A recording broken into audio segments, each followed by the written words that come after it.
La noticia requiere profundidad. En Notimundo están los protagonistas de la noticia. Vamos a seguir analizando el pronunciamiento de la Corte Constitucional, que para todos los fines es una reforma que tiene que obligatoriamente hacerse en el país. Ocurre que con este pronunciamiento el aborto por violación ya no es penalizado en el Ecuador. Así se ha pronunciado la Corte Constitucional. Hay varios colectivos de mujeres, amplios sectores de nuestra sociedad que están de acuerdo con el tema, pero evidentemente es un tema polémico. Vamos ahora a escuchar el punto de vista de la doctora Cristina Valverde, es nuestra invitada, abogada experta en Derecho Canónico.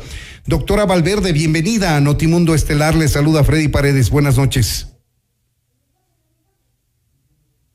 Tenemos problemas con su audio, si por favor acciona el micrófono, doctora. Muchas gracias por la invitación. Buenas noches. Buenas noches. Gracias por su tiempo. Quisiéramos escuchar su punto de vista, doctora, respecto del pronunciamiento de la Corte. Claro, realmente nos sorprende mucho porque la Corte se va contra el artículo 45 de la Constitución, que protege y garantiza el derecho a la vida, asimismo contra el artículo 23 de nuestra Constitución, que dice que no habrá ninguna pena de muerte, y otros artículos de nuestro ordenamiento, en el Código de la Niñez y Adolescencia, donde se vuelve a proteger la vida desde el momento de la concepción. Asimismo, nos sorprende porque hace 2 años se pasó una ley en la Asamblea, la ley Revas, que lo que hacía era hacer un registro de los violadores, de quienes habían violado a niños, adolescentes o mujeres, y pues lo que hacía era impedir que estas personas puedan trabajar cerca de niños, por ejemplo, en escuelas, guarderías, colegios. Y esta misma Corte Constitucional tiró para abajo esta ley que iba a prevenir muchísimas violaciones a niños, a niñas y a adolescentes. Entonces nos sorprende que por un lado castigue al niño inocente en el vientre y por otro lado deje en una impunidad a los violadores. Consideramos que el Estado no ha agotado, no ha hecho mucho por solucionar la violencia que hay en nuestro país, específicamente la violencia sexual contra los niños, niñas y adolescentes y contra las mujeres.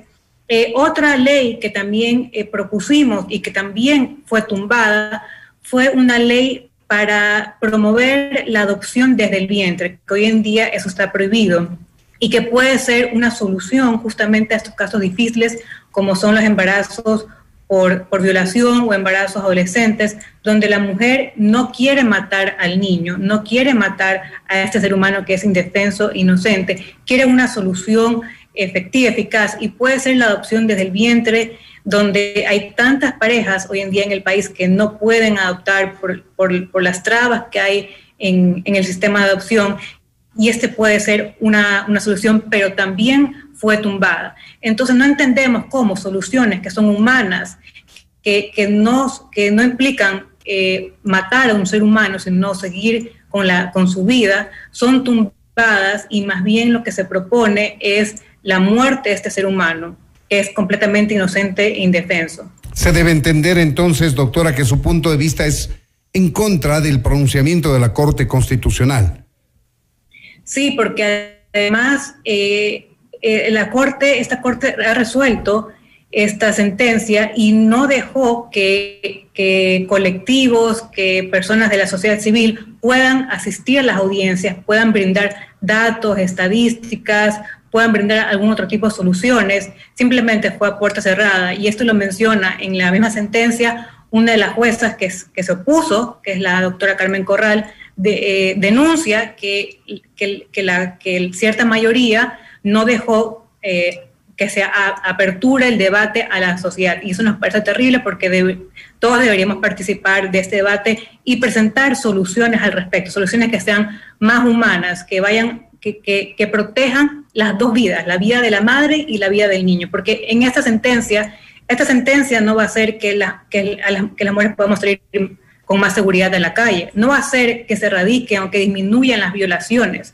¿Qué pasa con todas las violaciones que suceden a diario? Con todos los violadores que quedan libres. Esta sentencia no soluciona ninguno de esos problemas que son terribles y que suceden todos los días. El Estado debe de invertir en soluciones humanas y eficaces para erradicar este crimen tan terrible como es el abuso sexual. También debe de incentivar y agilizar los trámites de adopción. Por ejemplo, yo lanzo una pregunta. Veo a diario muchos municipios y el Estado invierte en propagandas y campañas, por ejemplo, para la adopción de mascotas, lo que estamos de acuerdo y es algo buenísimo, pero ¿cuánto invierten en temas de adopción de niños? ¿Cuánto invierten en campañas? ¿Cuánto invierten en agilizar estos trámites de adopción tan engorrosos, donde hay tantas familias que quisieran adoptar y no pueden? Y esa puede ser una solución perfecta para estas situaciones tan difíciles, en donde la madre no quiere tener a su hijo, que está en todo su derecho, pero que tampoco lo quiere matar, porque ninguna mujer va feliz a practicarse un aborto, un hecho que es traumático y que pues no representa una solución feliz. Claro, lo que entendemos, doctora Valverde, del pronunciamiento de la Corte Constitucional es que ha puesto como centro del debate a la mujer como aquella víctima de violación que puede revictimizarse teniendo en sus brazos al fruto de esa violación. Ese un poco ha sido el punto de vista de amplios sectores que están de acuerdo con el pronunciamiento de la Corte. Se trataría de una revictimización de la mujer, obligarle a criar a una criatura, primero no deseada y segundo fruto de violencia, de violación. Claro, lo que pasa es que nadie obliga a una mujer a criar a su hijo. La mujer puede decidir darle en adopción, no tiene que criarlo. Y también es revictimizarla, pasar por un evento tan traumático como es el aborto, donde se asesina a su propio hijo, a este ser humano que es completamente inocente e indefenso. La mujer y el niño, los dos deben ser tomados en cuenta, porque este niño, lo que pasa con este niño es que él es el que paga la condena del violador. O sea, él la paga con su propia vida. Entonces, ¿dónde está ahí el Estado de Derecho? ¿Dónde está el Estado para proteger a todos los ecuatorianos, desde el principio hasta el final? Como digo nuevamente, hay soluciones humanas que no han sido tratadas y más bien han sido truncadas, ya sea en la Asamblea o en la Corte Constitucional, como por ejemplo la adopción desde el vientre, darlo en adopción, así la mujer no tiene que criarlo, o por ejemplo, cadena perpetua de los violadores, un registro para que los violadores no puedan trabajar donde están los niños, niñas y adolescentes, y así evitar... Ya se pronunció en contra de esto último la Corte Constitucional. Sobre esto último que usted dice, ya se pronunció en contra de la Corte Constitucional porque, si mal no recuerdo, sostenía que se estigmatiza a esa persona y se le excluye de la sociedad de esa manera. Exacto, entonces priorizan al violador, al pedófilo, en lugar de los niños que están siendo violados hoy en día. Y eso nos parece que es terrible. O sea, hoy en día los padres en Ecuador llevamos a nuestros hijos al colegio y no sabemos si en el plantel hay personas que tienen condena por pedofilia, por violación, por abuso sexual. Los niños están completamente desprotegidos, los ha desprotegido esta Corte Constitucional, que más bien lo que ha hecho como solución es que se asesinen a los niños que están por nacer, en el caso de la violación. Ahora, doctora Valverde, esta es una decisión que es obligatoria, es vinculante, no sabemos cómo va a salir la sentencia escrita, si le impone una reforma urgente a la Asamblea, si le pone plazo adicionalmente para que la Asamblea reforme este artículo o estos artículos del Código Orgánico Integral Penal y va a empezar a regir de inmediato en el país en cuanto esta reforma se produzca.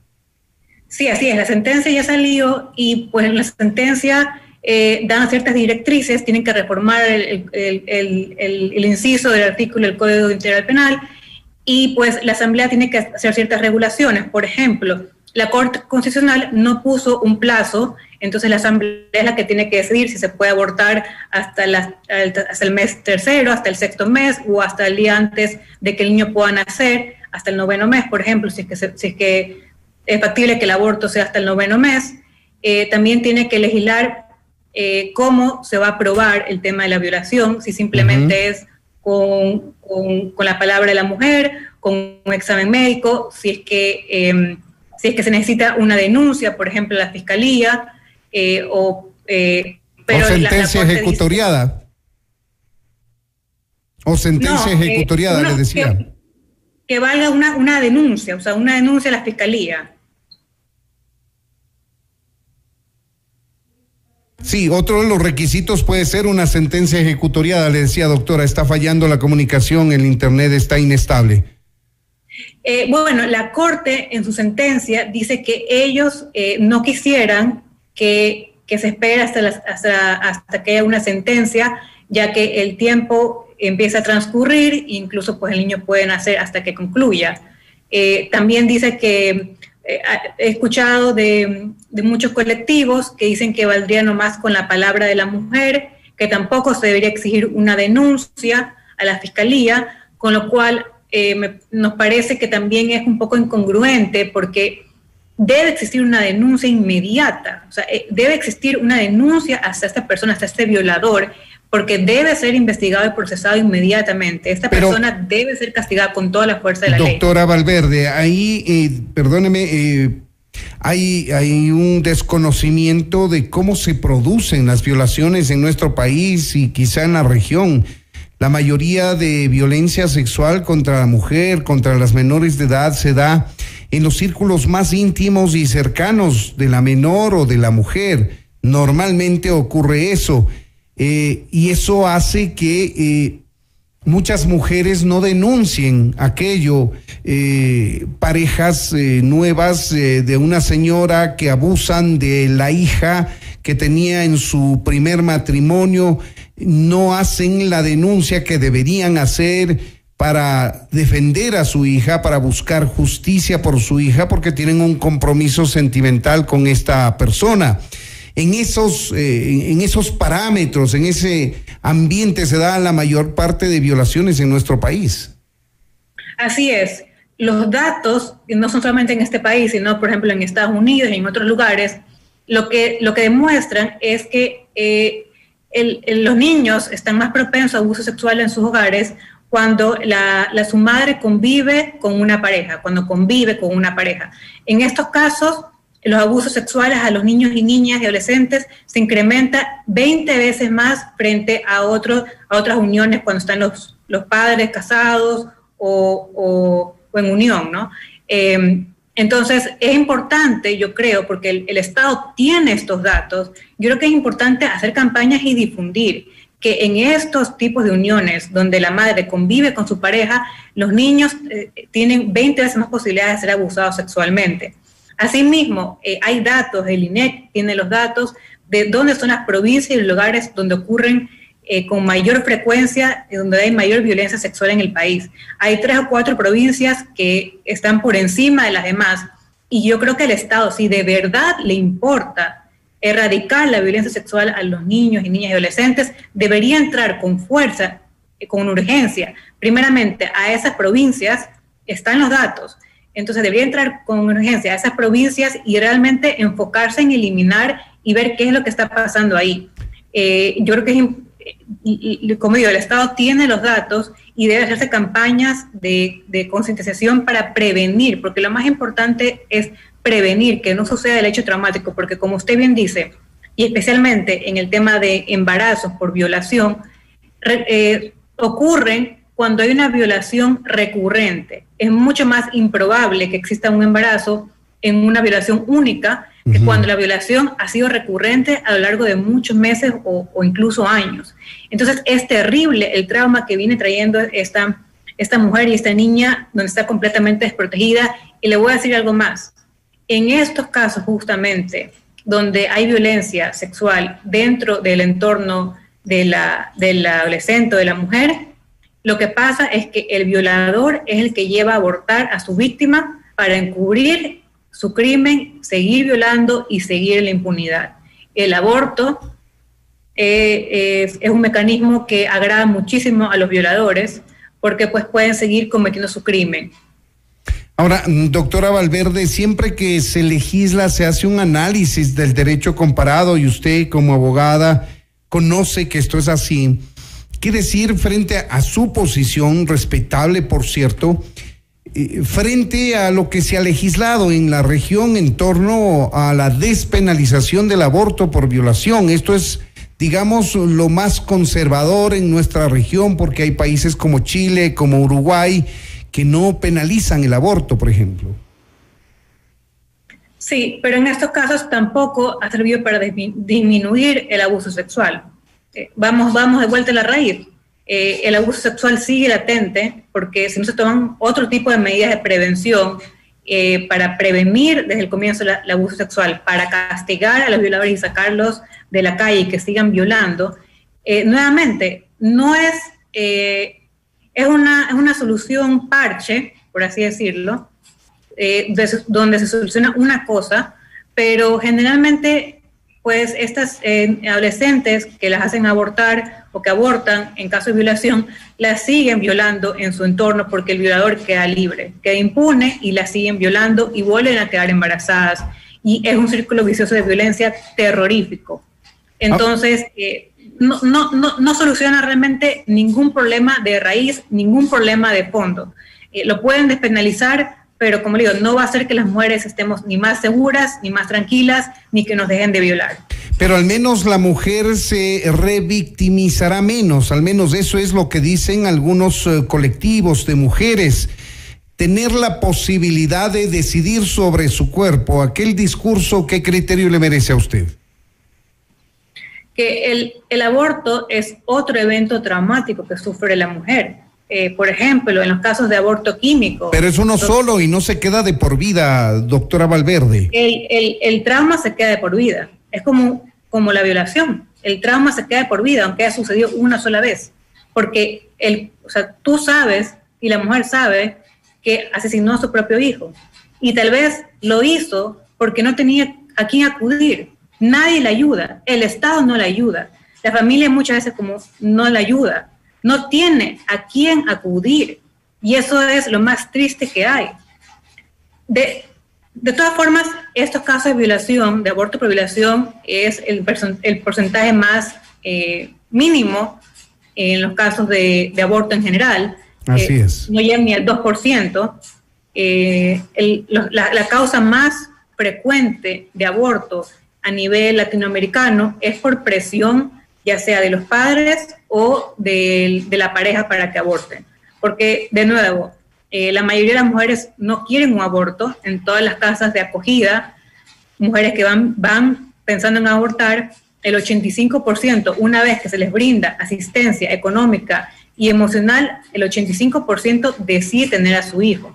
Y ese es el problema, que muchas veces las mujeres abortan porque no tienen ayuda y pasan por un evento traumático porque no tienen ayuda, porque nadie las ayuda, porque el Estado no brinda ningún recurso a las mujeres en estas situaciones dificilísimas para que salgan adelante. Y eso es algo terrible, que una mujer tenga que decidir porque se siente que está contra la espada y la pared.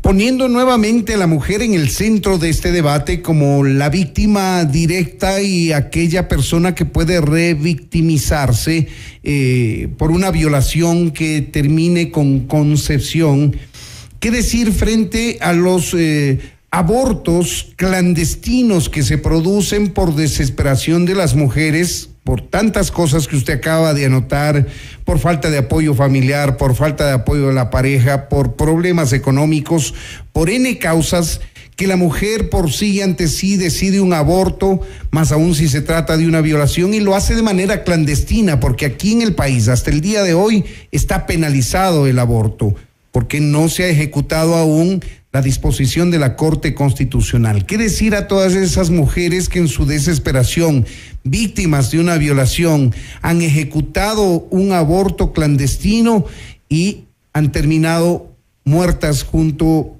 a ese ser que tenían en su vientre? Bueno, sí existe una despenalización del aborto en el país desde hace muchísimos años, que es por la vida y por la salud de la mujer. Es decir, en esos casos el aborto se encuentra despenalizado hace muchísimo tiempo en nuestro país.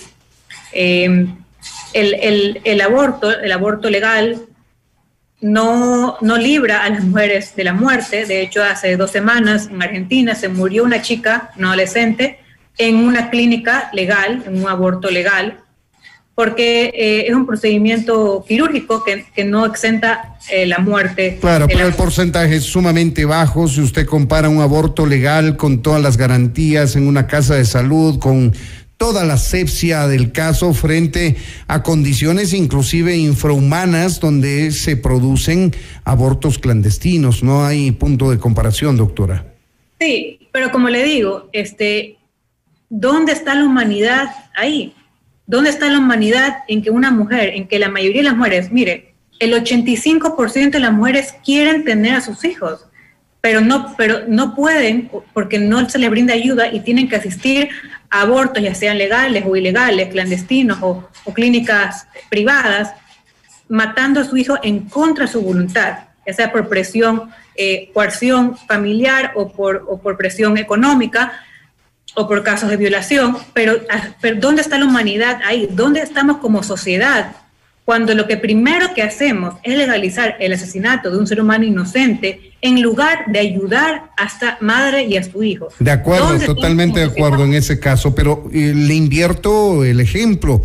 ¿Qué pasa si la mujer que ha sido violada concibe y aun cuando tiene abierto la posibilidad del aborto por violación, cuando esto se ejecute, la madre decide no ejecutar ese aborto? También se pueden dar esos casos, doctora. Por supuesto. Esta sentencia no obliga a ninguna mujer a abortar. Lo que sí obliga es a los médicos a practicar un aborto, muchas veces en contra, digamos, de su conciencia y de su juramento, que es de salvar siempre la vida y no asesinar a un ser humano inocente. Pero lo que yo creo es que el Estado, en primer lugar, y como sociedad, en primer lugar, deberíamos exigir soluciones humanas y justas, más casas de atención a las mujeres, mayor prevención en embarazos adolescentes, en el abuso sexual, contribuir a la generación del empleo femenino, de ayudar económicamente a las mujeres, que sean independientes financieramente, para que puedan salir adelante. Mire, la tasa de natalidad en el país ha bajado drásticamente. En unas décadas la tasa de natalidad era de 6, hoy en día es de 2 hijos por mujer. Estamos en una situación, en un mundo nuevo, donde hay muchas posibilidades de salir adelante, pero no existe la voluntad del Estado, no existe porque no brindan los recursos para las mujeres. Y creemos que justamente en estos momentos de pandemia, donde nos hemos perdido tanta vida, donde hemos sufrido tanto, que lo primero que haga la Corte es dictar la pena de muerte a un ser humano inocente, nos parece terrible. En primer lugar, se deberían de condenar a los violadores, a los pedófilos. Debería haber soluciones firmes, manos firmes contra la violencia sexual en el país. Sigue la violencia a todo nivel, impune, hay una impunidad terrible de la violencia, y lamentablemente esta es la única solución que nos brindan, que la mujer tenga que ir a un aborto. Muchas veces, muchísimas veces, en la mayoría de los casos, en contra de su voluntad. Ahí tienen ustedes, amigos oyentes, son las expresiones de la doctora Cristina Valverde. Ella es abogada, experta en derecho canónico, un punto de vista interesante, humanista, que busca soluciones quizá de una sociedad mucho más avanzada de la que lamentablemente tenemos en el Ecuador, y que, por cierto, está en contra de lo que se ha pronunciado la Corte Constitucional, la despenalización del aborto por violación. Doctora Valverde, muchas gracias por habernos atendido. A usted, muchísimas gracias. Hasta luego. Que esté muy bien. Buenas noches. Esto es Notimundo, amigos, siempre bien informados.